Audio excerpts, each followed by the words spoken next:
Hey everyone, welcome to my channel. तो ये है ग्रेड 7 की साइंस एनसीईआरटी, जिसमें आज हम करेंगे chapter number 6 respiration in organisms.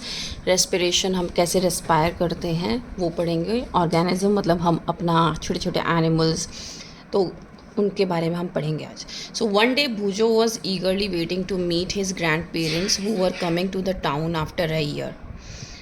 एक बार भूजो जो है वो बहुत ज़्यादा वेट कर रहा था, ईगरली वेट कर रहा था अपने ग्रैंड पेरेंट्स से वेट करने के लिए, जो कि 1 साल के बाद अपने घर आ रहे थे। He was in real hurry as he wanted to receive them at the bus stop. वो उनको इतनी ज़्यादा जल्दी में था कि वो चाहता था कि वो जल्दी से उनको रिसीव कर ले, और वो चाहता था कि वो बस स्टॉप पे जाके उनको रिसीव करे। He ran fast and reach the bus stop in a few minutes. वो बहुत तेज़ भागा और बहुत जल्दी ही कहाँ पहुँच गया, बस स्टॉप पर पहुँच गया। He was breathing rapidly.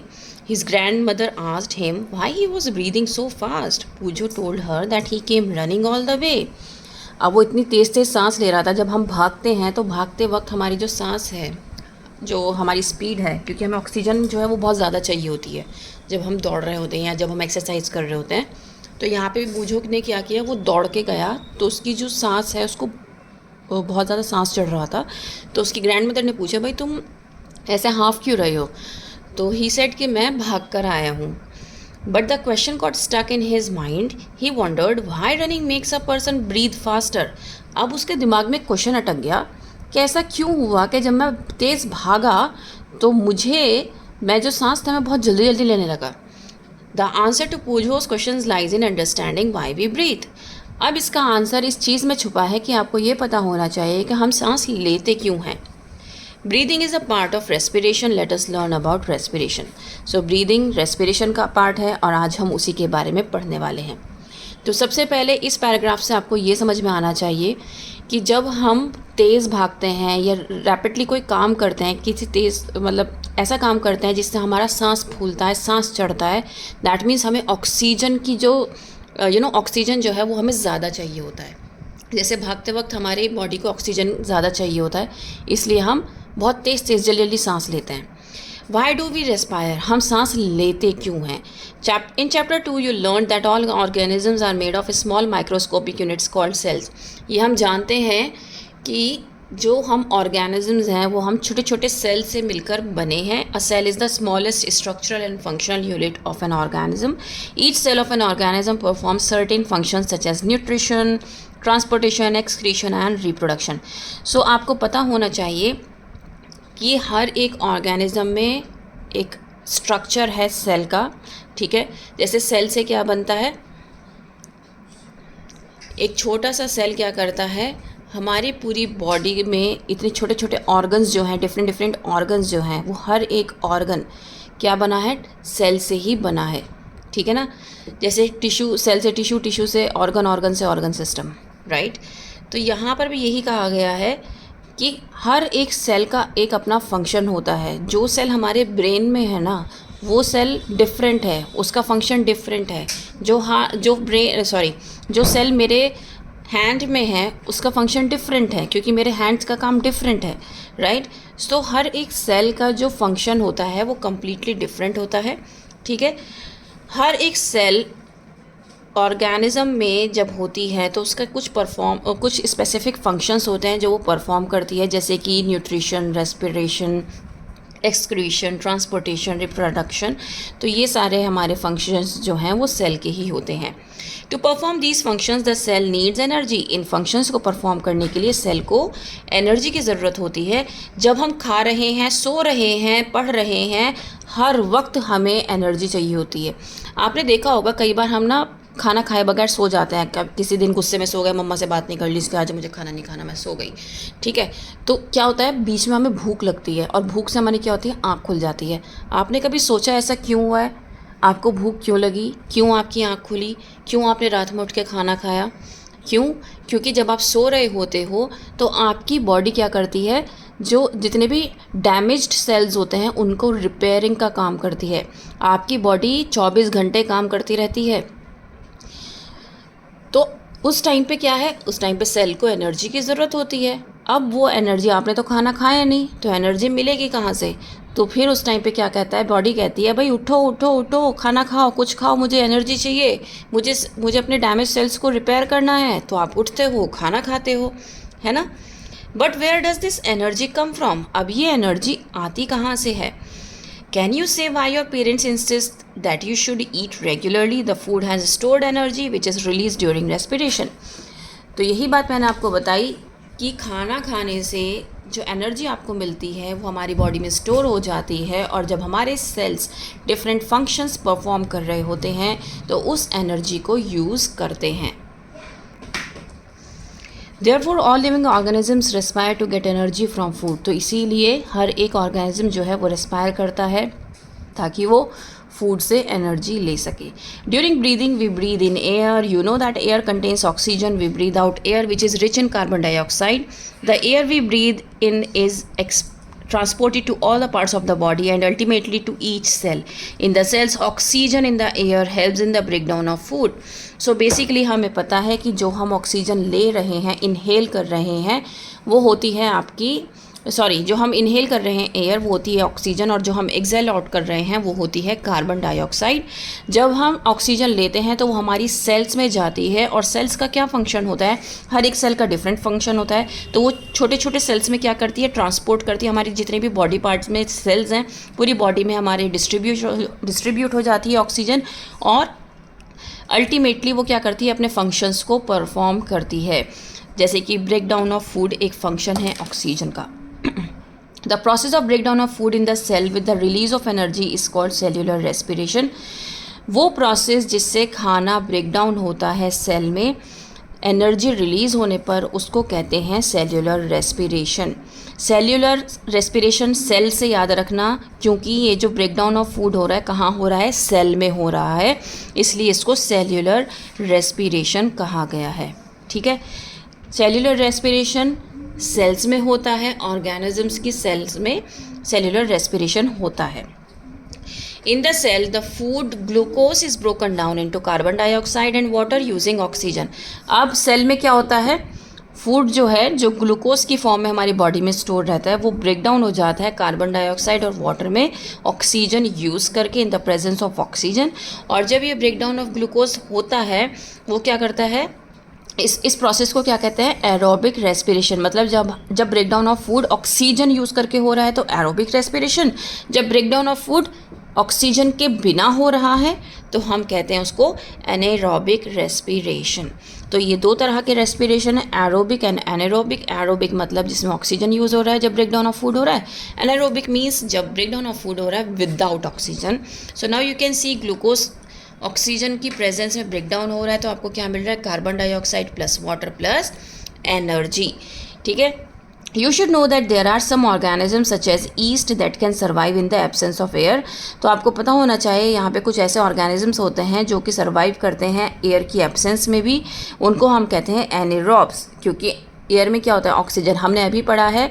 Anaerobic respiration वो होता है जो विदाउट ऑक्सीजन परफॉर्म किया जाता है, ब्रेक डाउन ऑफ फूड। तो यहाँ पे भी उन्होंने कहा है कि कुछ ऐसे ऑर्गेनिजम्स होते हैं जो कि सर्वाइव करते हैं बिना ऑक्सीजन के, बिना एयर के, उनको हम कहते हैं एनेरोब्स। जैसे कि east, they get energy through anaerobic respiration in the absence of oxygen, glucose breakdowns into alcohol and carbon dioxide as given below। तो यहाँ पर क्या होगा, ब्रेकडाउन तो होगा फूड का, लेकिन इन द एब्सेंस ऑफ ऑक्सीजन होगा। तो वो किस में ब्रेकडाउन हो जाएगा, अल्कोहल और कार्बन डाइऑक्साइड प्लस एनर्जी। जब ऑक्सीजन के साथ हो रहा था तो कार्बन डाइऑक्साइड और एनर्जी तो था ही, बस वहाँ पे वाटर बन रहा था, लेकिन यहाँ पर क्या बन रहा है, अल्कोहल बन रहा है। तो ये मेन डिफरेंस है एरोबिक और एनारोबिक रेस्पिरेशन की इक्वेशन का। तो ये आपको बहुत अच्छे से ध्यान रखना है। ठीक है, yeast are single celled organism. Yeast आपके जितने भी हैं वो सारे सिंगल सेल्ड ऑर्गेनिज्म होते हैं। ये एनारोब्स होते हैं, एनारोबिक रेस्पिरेशन परफॉर्म करते हैं, याद रखना है। They respire anaerobically and during this process yield alcohol. और इस प्रोसेस में क्या निकलता है, अल्कोहल निकलता है। They are therefore used to make wine and beer. इसीलिए इससे क्या बनता है, वाइन और बेयर बनती है। Our muscle cells can also respire anaerobically. हमारे जो सेल्स होते हैं, मसल सेल्स होते हैं, वो भी एनारोबिकली रेस्पायर कर सकते हैं, लेकिन थोड़े टाइम के लिए, ऐसा नहीं लंबे समय तक। When there is temporary deficiency of oxygen during heavy exercise, fast running, cycling, walking for many hours or heavy weightlifting, the demand for energy is high, but the supply of oxygen to produce the energy is limited. अब उस time पे जब हम कहते हैं कि हम बहुत तेज़ भाग रहे हैं, हम बहुत रिग्रेसिव एक्सरसाइज कर रहे हैं, या फिर हम कोई ऐसी साइकिलिंग कर रहे हैं, या हम तेज़ दौड़ रहे हैं, या हम ऐसा कोई हैवी वेट लिफ्ट अप कर रहे हैं, तो उस टाइम पे क्या होता है कि हमें सांस चढ़ता है, हमारा सांस फूलता है, हमें ऑक्सीजन की ज़्यादा ज़रूरत होती है, लेकिन हमारे पास लिमिटेड एनर्जी प्रोड्यूस होती है, जिसकी वजह से हम प्रॉपर रेस्पिरेशन, प्रॉपर ऑक्सीजन हमें नहीं मिल पाती। तो ऐसे टाइम पे क्या होता है, जो हमारी मसल सेल्स हैं वो बिना ऑक्सीजन के भी रेस्पायर करते हैं। तो ये एक बहुत अच्छा एग्जांपल है, जब आपको पता होना चाहिए कि हमारी बॉडी में कब कौन सा सेल है, किस तरह के सेल्स हैं जो एनारोबिकली रेस्पायर करते हैं। ये क्वेश्चन पूछा जा सकता है क्योंकि ये एनसीईआरटी का है। Then anaerobic as respiration takes place in the muscle cells to fulfill the demand of energy. तो ये anaerobic respiration कहाँ होता है, मसल सेल्स में होता है, ताकि वो एनर्जी की डिमांड को फुलफिल कर सके। सो ग्लूकोज क्या होता है मसल्स में, जो इन द एब्सेंस ऑफ ऑक्सीजन किस में कन्वर्ट हो जाता है, लैक्टिक एसिड बनाता है। क्या बनाता है, लैक्टिक एसिड। देखो क्वेश्चंस ना इस तरीके से घुमा घुमा के पूछे जाते हैं कि जैसे कि एनारोबिकली आपकी बॉडी में कब मतलब जैसे आपको पूरा क्वेश्चन बता दिया गया है कि आप बहुत तेज़ रनिंग कर रहे हो या आप बहुत रेग्रेसिव एक्सरसाइज कर रहे हो, और आपको आपकी बॉडी में ऑक्सीजन आपको ज़्यादा चाहिए होगा, लेकिन जो आपने खाना खाया है वो इतनी ऑक्सीजन प्रोड्यूस नहीं कर रही है। तो उस टाइम पे क्या ऐसा होगा कि आपकी बॉडी में ऐसे कौन से सेल्स हैं जो एनारोबिकली भी रेस्पायर कर सकते हैं, तो आप कहोगे मसल सेल्स हैं। कुछ टाइम के लिए वो क्या करेंगे, एनारोबिकली रेस्पायर कर देंगे। नेक्स्ट क्वेश्चन ये भी बन सकता है कि जब आपकी बॉडी में एनारोबिक रेस्पिरेशन होता है कुछ टाइम के लिए आपकी मसल सेल्स में, तो उस टाइम पे वो क्या ईल्ड करते हैं, मतलब क्या निकालती है, तो लैक्टिक एसिड बनाती है प्लस एनर्जी देती है, जिससे कि आपकी मसल सेल्स जो हैं वो थोड़े टाइम के लिए रेस्पायर कर सकती हैं। Have you ever wondered why you get muscle cramps after heavy exercise? ये हमारे साथ बहुत लोगों के साथ होता है कि मसल क्रैम्प्स आते हैं, है ना, नस पे नस चढ़ती है, हमारे दर्द होता है। So the cramps occur when muscle cells respire anaerobically. ये मसल सेल्स जब एनारोबिकली बिना ऑक्सीजन के रेस्पायर करती हैं, तब हमारी नस पे नस चढ़ती है और हमें बहुत ज़्यादा दर्द होता है। The partial breakdown of glucose produces lactic acid. जब ये पार्शियल ब्रेकडाउन होता है ग्लूकोज का, तो ये लैक्टिक एसिड प्रोड्यूस करती है, और जब एक्यूमुलेशन हो जाता है लैक्टिक एसिड का बहुत ज़्यादा, तो इससे क्या होता है, क्रैम्प्स आने स्टार्ट हो जाते हैं। So we get relief from cramps after hot water bath और massage. Can you guess why it is so? हम आपने देखा होगा जब क्रैम्प्स आते हैं ना, तो हमारे उस तरफ ना काफ़ एरिया में हमारे बहुत ज़्यादा पेन होने लगता है। जो हमारे लेग्स का जो काफ़ एरिया है उसमें इतना ज़्यादा पेन होने लगता है कि हमें उसके लिए फिर वहाँ पर मसाज करनी पड़ती है, या फिर आप गर्म पानी से आप बात कर लो, एक हॉट वाटर बात लो, तो अब भी आपको बहुत ज़्यादा इम्प्रूवमेंट होगा। क्योंकि इससे क्या होता है, आपकी बॉडी में ब्लड सर्कुलेशन बढ़ता है, जिसकी वजह से वो हील अप करने में आपको मदद करता है। As a hot water bath or massage improves circulation of blood. As a result, the supply of oxygen to the muscle cells increases. Hot water bath से, जो मैंने अभी आपको बताया, इम्प्रूव करता है सर्कुलेशन ऑफ ब्लड, जिसकी वजह से क्या होता है, सप्लाई ऑफ ऑक्सीजन आपकी बॉडी में मसल सेल्स में इंक्रीज़ हो जाती है। और जैसे ही मसल सेल्स में ये सप्लाई ऑफ ऑक्सीजन इंक्रीज़ होती है, ये लैक्टिक एसिड का कम्प्लीटली ब्रेक डाउन कर देती है कार्बन डाइऑक्साइड और वाटर में, जिसकी वजह से ये क्रैम्प्स आने बंद हो जाते हैं। Okay, close your nostrils and mouth tightly and look at a watch. अब ये एक एक्टिविटी है, इन्होंने कहा है कि आपको क्या करना है, अपने नाक को अच्छे से टाइट से बंद कर लेना है, मुंह से भी आपको सांस नहीं लेना है, किसी तरह आपकी बॉडी में सांस नहीं जाना चाहिए, आपको रेस्पायर नहीं करना है, ना नाक से ना मुंह से, और वॉच को देखना है।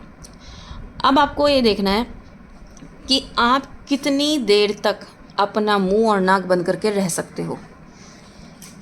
ठीक है, note down the time for which you could hold your breathe. So now you know that you can not survive for long without breathing. तो आपको इस एक्टिविटी से क्या पता चलेगा कि ज़्यादा लंबे समय तक आप बिना सांस लिए नहीं रह सकते। एक बहुत अच्छी एक्टिविटी ये भी, अगर आप स्विमिंग करते हो, तो स्विमिंग के लिए जब हम पानी में डाइव इन करते हैं ना, तो हमें थोड़ी देर में ही, जिसको आदत नहीं होती है, एकदम से ऊपर आना होता है, क्योंकि पानी में जाते ही ऐसा लगता है जैसे हमारा सांस रुक गया है, है ना। और जैसे ही मुंह पर आता है फिर एकदम बहुत ज़ोर ज़ोर से सांस लेते हैं, जस्ट बिकॉज हम ज़्यादा लंबे समय तक अपना सांस रोक नहीं सकते। Breathing means taking in air rich in oxygen and give out rich in carbon dioxide. So basically breathing का मतलब क्या हुआ कि ऑक्सीजन अंदर लेना, ठीक है, जो कि ब्रीदिंग मीन्स एयर को अंदर लेना जो रिच इन ऑक्सीजन हो और उस एयर को बाहर निकालना जो कि रिच इन कार्बन डाइऑक्साइड हो रेस्पिरेटरी ऑर्गन्स के through. The taking in of air rich in oxygen into the body is called inhalation. ऐसी एयर जो आप अंदर ले रहे हो उसको कहते हैं इनहेलेशन, और जो आप बाहर निकाल रहे हो that is known as exhalation. That means carbon dioxide जब आप बाहर निकाल रहे हो तो उसको एक्सहेलेशन बोलेंगे, और जब आप ऑक्सीजन ले रहे हो तो उसको हम इनहेलेशन बोलेंगे, ठीक है। It is continuous process which goes on all the time and throughout the life of an organism। तो ये एक ऐसा प्रोसेस है जो इंसान का ताउम्र चलता रहता है, हमेशा चलता रहता है, थ्रू आउट द लाइफ चलता रहता है। The number of times a person breathes in a minute is termed as breathing rate। एक मिनट में हम कितनी देर तक सांस लेते हैं उसको हम कहते हैं breathing rate. During breathing inhalation and exhalation takes place alternately. तो इनहेलेशन और एक्सहेलेशन जो है ऑल्टरनेट वे में चलता रहता है। एक बार आप सांस लेते हो, एक बार छोड़ते हो, एक बार सांस लेते हो, एक बार छोड़ते हो। तो ये आपका जो एक प्रोसेस है ना, आप कितनी बार एक मिनट में ले रहे हो उसको हम कहते हैं ब्रीदिंग रेट, ठीक है। अब breath means 1 inhalation plus 1 exhalation. अब अगर आपसे पूछा जाए कि आपको ब्रीदिंग रेट अपना कैलकुलेट करना है किसी पर्सन को, सपोज़ करो मैं करना चाहती हूँ और मैं चाहती हूँ मैं अपने घर में अपने सामने टाइमर रखे और फिर मैं कैलकुलेट करूँ, तो वो मैं कैसे करूँगी। तो एक ब्रीदिंग रेट कैसे होगा, जब आपने सांस लिया और फिर छोड़ा, तो ये क्या है, एक ब्रीदिंग हुई आपकी। तो इस तरीके से एक मिनट में आपने कितनी बार लिया वो आपका कहलाएगा ब्रीदिंग रेट, ठीक है। Would you like to find out your breathing rate? क्या आप अपना ब्रीदिंग रेट निकालना चाहते हो? Do you want to know whether it is constant और it changes according to the requirement of oxygen by the body? तो क्या आप ये चेक करना चाहते हो कि ये आपकी बॉडी के रिक्वायरमेंट के अकॉर्डिंग चेंज होता रहता है या रेगुलर सेम रहती है ब्रीदिंग? सो आप इस एक्टिविटी के थ्रू कर सकते हो। यहाँ पर एक एक्टिविटी और गिवन है, if you can see activity 6.2। Generally we are not aware that we are breathing. हमें पता नहीं होता है हम सांस लेना, क्योंकि हम अपने काम में इतने मसरूफ़ हो जाते हैं, बिजी हो जाते हैं। However, if you try, you can count your rate of breathing. Breathing in and out normally. Find out how many times you breathe in and breathe out in a minute. Did you inhale the same number of times as you exhaled? Now count your breathing rate, number of breath per minute. After brisk walk and after running. So basically आपको कैसे करना है, normally जब आप बैठे हो तब अपना ब्रीदिंग रेट आप एक चेक करो। इनहेलेशन और एक्सहेलेशन एक बार का होगा। इस तरीके से आपको चेक करना है कि जितनी बार आपने सांस अंदर ली क्या उतनी ही बार आपने छोड़ी। एक तो ये बात आपको चेक करनी है। दूसरी बात आपको क्या करना है, आपको 3 फेज़ में इसको चेक करना है। पहला फेज़ ये होगा कि आप बैठे हो, आपने कोई एक्टिविटी नहीं करी, आपको 5-10 मिनट हो गए बैठे हुए, तब आप ये ब्रीदिंग रेट अपना चेक करो। उसके बाद आप थोड़ा सा तेज़ वॉक करके आओ, जैसे सीढ़ी चढ़ के आ गए आप, तब आप अपना ब्रीदिंग रेट चेंज करो, क्या वो चेंज हुआ है। देन एक आप जो थर्ड वाला आप जो लोगे ब्रीदिंग चार्ट जो बनाओगे अपना, वो बनाओगे आप रनिंग के बाद या बहुत हैवी रिग्रेसिव एक्सरसाइज के बाद, ठीक है ना। तो तीनों में आपको चेक करना है कि आपका ब्रीदिंग रेट जो है वो कितना ज़्यादा चेंज हो रहा है, ठीक है ना।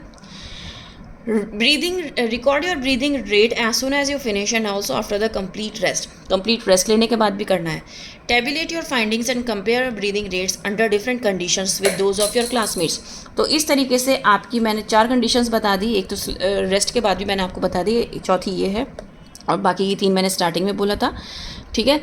तो ऐसे क्या कर सकते हो, आप अपना निकाल सकते हो ब्रीदिंग रेट, ठीक है। From the above activity you must have realize that whenever a person needs extra energy. तो इस एक्टिविटी से आपको पता चल गया होगा कि जब भी इंसान को एक्स्ट्रा एनर्जी चाहिए होती है वो क्या करता है, ही और she breathes faster, as a result more oxygen is release. तो वो क्या करता है, एक बहुत अच्छी एनर्जी, ज़्यादा ऑक्सीजन जो है वो रिलीज़ होती है। यहाँ पर वैसे एक चार्ट गिवन है already, normal, after a walk for 10 minutes, after running fast 100 meter और एट रेस्ट। इन 4 कंडीशंस में आपको क्या करना है, अपना ब्रीदिंग रेट निकालना है। तो निकाल के देखिए। On an average, an adult human being at rest breathes in and out 15 to 18 times in a minute. तो एक एडल्ट ह्यूमन बीइंग जो है एक एवरेज उसमें बताया गया है कि 15 टू 18 टाइम्स ही क्या करता है, 1 मिनट में ब्रीद इन ब्रीद आउट करता है. During heavy exercise the breathing rate can increase up to 25 times per minute. लेकिन जैसे ही आप हैवी एक्सरसाइज कर रहे हो तो ये जो ब्रीदिंग रेट है ये बढ़ के कितना हो जाता है, 25 पर मिनट हो जाता है. लेकिन if while we exercise not only do we breathe fast, we also take deep breaths and thus inhale more oxygen. तो जब हम एक्सरसाइज कर रहे होते हैं आपने देखा होगा कि हम सिर्फ नॉर्मल जैसे आप सांस ले रहे होते हैं ऐसे नहीं लेते हैं, हम बहुत डीप ब्रीथ लेते हैं. मतलब खींचते भी हैं सांस, इनहेलेशन और एक्सहेलेशन जो होता है दोनों ही हमारा बहुत ज़्यादा होता है, डीप ब्रीथ होती है, जिसकी वजह से हम ऑक्सीजन जो है वो ज़्यादा लेते हैं और कार्बन डाइऑक्साइड भी ज़्यादा ही छोड़ते हैं. Oxygen supply to our cell. It speeds up the breakdown of food and more energy is released. Does this explain why do we feel hungry after a physical activity? तो आपने देखा होगा, हम ये यहाँ पे पढ़ रहे थे, अगर आपने देखा हो, whenever a person needs extra energy he or she breathes faster. As a result, more oxygen is supplied to our cells. It speeds up the breakdown of food and more energy is released. Does this explain? So basically जब हम ज़्यादा oxygen लेते हैं तो हमारा जो breakdown of food है वो स्पीड अप हो जाता है. इसीलिए आपने देखा होगा कि जब हम बहुत ज़्यादा रिग्रेसिव एक्सरसाइज करते हैं या हम बाहर बहुत एक्टिविटी करके आते हैं या फिर आप बास्केटबॉल वॉलीबॉल खेल कर आए हो ना, फिज़िकल एक्टिविटी करके आए हो, तो आपको भूख बहुत लगती है ना. ऐसा क्यों होता है? क्योंकि आपकी जो बॉडी में फूड था, आपने बहुत ज़्यादा ऑक्सीजन लिया ना, तो उससे ब्रेकडाउन ऑफ फूड जल्दी जल्दी हो गया. ठीक है ना. तो इससे क्या हुआ, आपको भूख लगने लगी. So when you feel drowsy does your breathing rate slow down, does your body receive sufficient oxygen. आपने फील किया होगा कि आप बहुत ज़्यादा ड्राउजी फील कर रहे हो, क्या उस टाइम पे आपको आपका जो ब्रीदिंग रेट है वो स्लो डाउन हो जाता है या फिर आप सफिशिएंट ऑक्सीजन नहीं रिसीव कर पा रहे हो. तो इस एक्टिविटी में हम पढ़ लेते हैं. In this activity you can see various activities carried out by a person during a normal day. So basically हम ये नॉर्मल डे का वर्क है, पढ़ाई भी करते हैं, मम्मा कपड़े भी धोती हैं, खाना भी बनाती हैं, बर्तन भी धोती हैं, सोते भी हैं, वॉक भी करते हैं, रनिंग भी करते हैं और बाहर कई बार मार्केट भी जाते हैं, है ना, और बच्चों के साथ अपना दिमाग भी खपाते हैं. तो ये सारी एक्टिविटीज़ में क्या होता है, सभी में ऑक्सीजन क्या करता है, ब्रेकडाउन ऑफ फूड जल्दी करता है, जिससे भूख लगती है. अब जैसे कि मैं आपको समझा रही हूँ, है ना, मैं लगातार बोल रही हूँ ना, अब मुझे बीच में क्या होता है, मुझे ना पानी की ज़रूरत होती है क्योंकि मेरा गला सूख जाता है, मैं पानी पीती हूँ, है ना, और फिर थोड़ी देर बाद मुझे कुछ खाना भी होता है. अगर मैं पूरे चैप्टर की एक ही बार में वीडियो बनाऊँगी तो मुझे बीच में खाना भी पड़ेगा क्योंकि it's a long chapter, right. ऐसा क्यों होता है? क्योंकि ऐसा हमेशा नहीं होता है कि मैं खाना खा के बैठी हूँ और मैं यहाँ पे आपके लिए वीडियो बना रही हूँ, राइट. मुझे जैसे मौका मिलता है मैं वैसे आपके लिए वीडियो बना लेती हूँ. तो हर सर्कमस्टांसेस जो होते हैं वो डिफरेंट होते हैं और जब हम बोल रहे होते हैं तो हमें जो है एनर्जी बहुत ज़्यादा रिलीज़ हो रही है. ऑब्वियस सी बात है, मैं आपको समझा रही हूँ, एनर्जी रिलीज़ हो रही है जिसकी वजह से मेरी बॉडी में जो है बहुत ज़्यादा ब्रेकडाउन ऑफ फूड हो रहा है, मुझे एनर्जी की ज़रूरत पड़ रही है, तो उसके लिए मुझे खाना भी ज़रूरी है. सो आपको यहाँ जो एक्टिविटीज़ हो रही है ना, इन एक्टिविटीज़ को देख के बताना है कि किस एक्टिविटी में रेट ऑफ ब्रीथिंग जो है वो सबसे कम रहेगी, स्लोवेस्ट रहेगी और किस में सबसे ज़्यादा रहेगी. Assign numbers to the pictures in the order of increasing rate of breathing and according to your experience. So basically आपको नंबर ऑफ पिक्चर्स के अकॉर्डिंग आपको इंक्रीजिंग रेट आपको अकॉर्डिंगली क्या करना है, लगाना है. So how do we breathe, आपको ये नेक्स्ट टॉपिक आ गया. उससे पहले मैं आपको ये समझा दूँ आपको करना कैसे है. तो बेसिकली जैसे हमने यहाँ पर एक चार्ट बनाया था ना, यहाँ पर हमने इस तरीके से चार्ट बनाया था कि नॉर्मल, और उस पर हम कैसे पर मिनट निकाल सकते हैं अपना ब्रीदिंग रेट. उसी तरीके से यहाँ पर आपको क्या करना है, इसमें ना आपको सारी जो आप दिन में काम करते हो ना, जो यहाँ पे गिवन है, जैसे स्लीपिंग है, वॉशिंग क्लोथ्स है, स्टडिंग है, ये हार्ड वर्क कर रहा है, ये फिज़िकल वर्क है, राइट, वॉकिंग है, रनिंग है. तो ये 5-6 एक्टिविटीज़ हैं जो आपको बता रखी हैं, उनको लिखना है. उसके बाद आपको क्या करना है, या तो आप अपने ऊपर ही एक्सपेरिमेंट करके देख सकते हो, जब आप कर रहे हो आप ब्रीदिंग रेट उसको चेक करो, ठीक है, कि किस में स्लोवेस्ट रहेगा और किस में आपका फास्टेस्ट रहेगा, और उसको क्या करो, आप इंक्रीजिंग ऑर्डर में अरेंज करो, छोटे से बड़ा अरेंज करके लगाओ. ये बहुत अच्छी एक्टिविटी है, इससे आपको ये पता चलता है कि किस टाइम पे आपको सबसे ज़्यादा ऑक्सीजन की ज़रूरत पड़ती है. आप अपने एक्सपीरियंस के थ्रू भी यूज़ कर सकते हैं, स्कोर लगा सकते हैं, या फिर आप इसको परफॉर्म भी करके देख सकते हैं इस एक्टिविटी को। उम्मीद करती हूँ कि यहाँ तक आपको बहुत अच्छे से समझ में आया होगा। बाकी का चैप्टर हम नेक्स्ट वीडियो में करेंगे। Okay, that's all for today. Thank you.